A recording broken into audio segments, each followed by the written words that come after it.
षष्ठश राहु के बारे में पूर्वाचार्यों के मत। गर्ग जी के अनुसार शुरः सुभग प्रज्ञो नृपतुल्यो जायते मनुजा रिपु भवनस्थो राहुर्जन्मनि मान्योति विख्यात राहु शत्रु ग्रहे कुर्यात् शत्रु संग्राम मूर्धनि हंति सर्वाण्यरिष्टानि सर्वग्रह निरीक्षता। अर्थात यदि राहु छठे भाव में हो तो मनुष्य शूर, सुंदर, मतिमान, राजा जैसा और मान्य और विख्यात होता है। इस भाव का राहु युद्ध में शत्रु संघात करता है। यदि इस भाव के राहु पर अन्य सब ग्रहों की दृष्टि हो तो सब अरिष्ट दूर करता है। इस स्थान में यदि राहु और शनि व केतु बलवान हो तो घर में भैंसें बहुत होती हैं।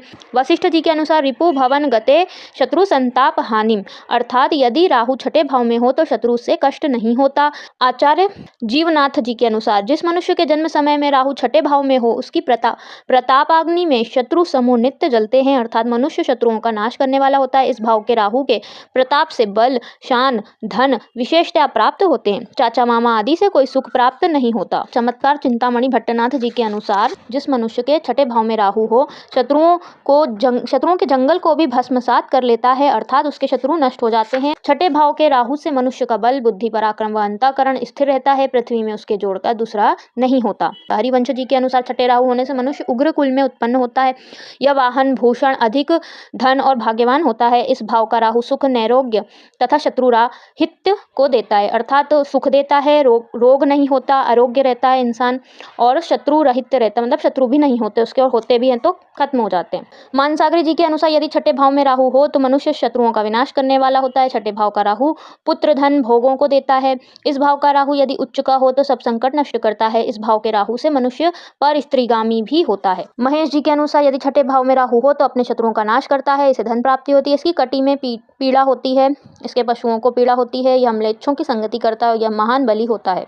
वैद्यनाथ जातक पारिजात के अनुसार यदि राहु छठे भाव में हो तो मनुष्य शत्रुओं को जीतने वाला, दीर्घायु, बहुत सुखी और कुलीन होता है। ढूंढीराज जातकाभरण जी के अनुसार छठे राहु होने से मनुष्य के शत्रुओं का नाश होता है, इसे धन प्राप्ति होती है। इसकी कमर में पीड़ा होती है, इसके पशुओं को कष्ट होता है, इसका संबंध म्लेच्छों से अर्थात विदेशियों से होता है। मनुष्य महान बलवान होता है। मंत्रेश्वर फल दीपिका के अनुसार यदि छठे भाव में राहु हो तो क्रूर ग्रह से पीड़ित हो तो मनुष्य गुदारोगी, श्रीमान और दीर्घायु होता है।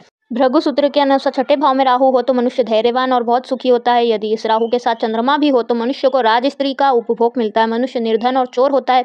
यदि राहु के साथ शुभ ग्रह हो तो धन का सुख मिलता है, राजा का कृपा, नैरोग्य, धन, स्त्री, पुत्र सुख तथा शत्रुओं का नाश इस भाव के राहु का फल मिलते हैं। रावण संहिता के अनुसार छठे स्थान में राहु हो तो जातक का बाल्यकाल कष्ट कर देता है, पर जातक शत्रु के लिए साक्षात काल ही होता है। वह शत्रु समूह को वैसे ही भस्मसात कर देता है जैसे अग्निवन को जलाकर राख का ढेर बना देता है। होरा रत्न के अनुसार यदि छठे में राहु हो तो जातक शत्रु का नाशक, मित्रों समागम करने वाला, पशु व कमर की पीड़ा से युक्त, म्लेच्छ संगति करने वाला और बड़ा बलवान होता है।